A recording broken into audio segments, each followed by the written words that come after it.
What do you wish that people knew about what it's like to own a restaurant in today's current situation? Just the fact that some customers don't understand the fact that we have to rely on them. This is a business where it's heavily relied on customers and having people order takeout or having people order come in and dine in and having that extra glass of wine just so we could possibly make ends meet at the end of the night. Our costs are all still there. Nothing's changed for us. So it's just the fact that our sales have decreased so much now there's no savings really going on at all. So, John, what can restaurants like Adele's do to help stay afloat? Well, the problem is, Doctor, it's a consumer issue. There's no revenue.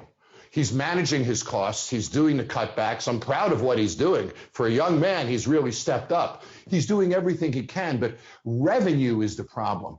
So I would ask anybody who's watching to order from a restaurant once a week. Order from your local restaurants. At least once a week, we could turn this around. Hear, hear.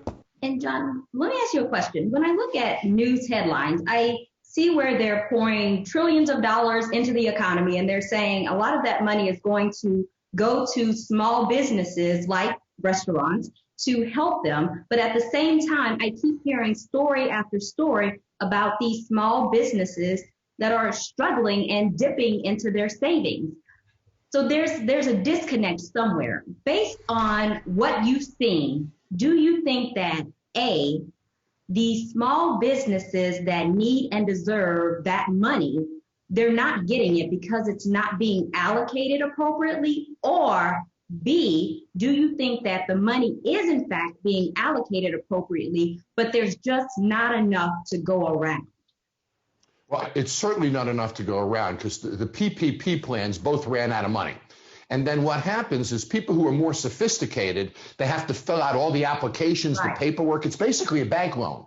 A lot of people don't have the banking relationships, smaller operators, or the ability to get the applications in, and there's nobody helping anybody do it. So I think it's twofold. One, it's educating the operator to access these dollars, and second, it's providing more dollars. And certainly this fall before the election, when they held back for months on issuing the PPP plan, it closed a lot of businesses. And, the fear is that those dollars create a dependency on the government. And I'm saying to every restaurant, we can't be dependent upon the government to survive.